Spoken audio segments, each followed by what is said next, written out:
पाहायलाच असेल. चला बक्षीस वितरणाकडे बोलूया. बेस्ट बॉलर यावेळेला कोड येतोय बघूया. आणि गेसेस कोण गेस करू शकतं का? यस, गोलंदाज ठरलाय दत्तपूर्वज कासरवली संघाचा पियुष वांगणकर.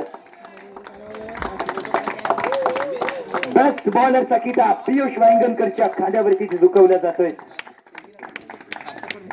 केशव गुरव सरांच्या माध्यमातून इथे पियुषला बक्षीस देण्यात येते. बेस्ट बॉलर पियुष वांगणकर, मान फ्रॉम कासारवेली.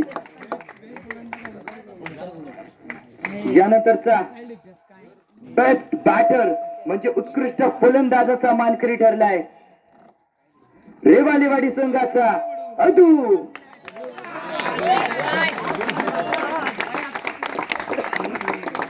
बेस्ट बॅटर आपण पाहतोय रेवालीवाडी संघाचा अदू इथे आपल्याला पाहायला जात असेल.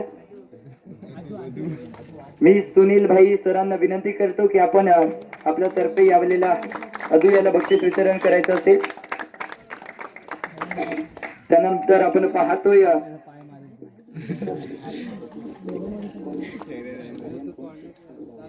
काय काढतो उत्कृष्ट क्षेत्ररक्षकाचं बक्षीस पळक कोणाच्या खांद्यावरती जाते. उत्कृष्ट क्षेत्ररक्षकाचा मानकरी ठरलाय तो मात्र रेवालीवाडी संघाचा आर्यन.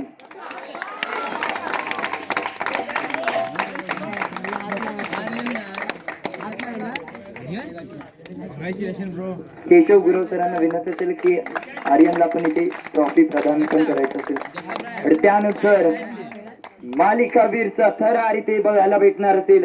मालिकावीर मॅच आपल्याला पाहायला गवेल रेवालीवाडी संघाचा दादू.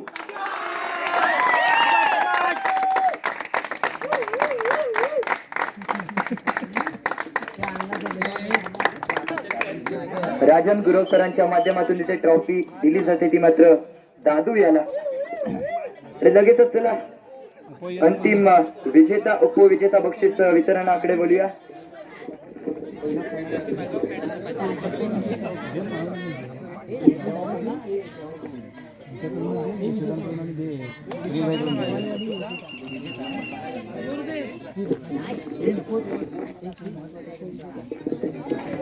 उपविजेता संघ ठरला गेला होता तो फायनलच्या थरारामध्ये नक्कीच दत्तपूर्वज कासारवेली संघ. अरे कॉंग्रॅच्युलेशन भावांनो, नक्कीच चांगली कामगिरी त्यांच्या माध्यमातून इथे केली जाते.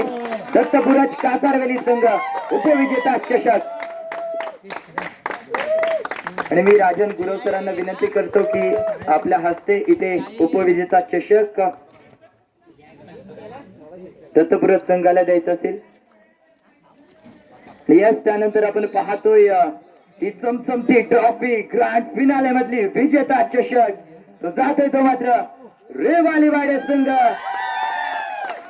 कॉंग्रॅच्युलेशन भावांनो, आपणा सुद्धा खूप खूप शुभेच्छा. सुनील गुरव यांच्या माध्यमातून इथे ट्रॉफी दिली जाते. सँडी यांच्या नेतृत्वाखाली खेळलेला हा संघ आपण पाहतोय.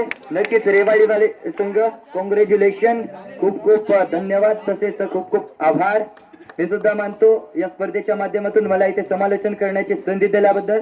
थँक्यू.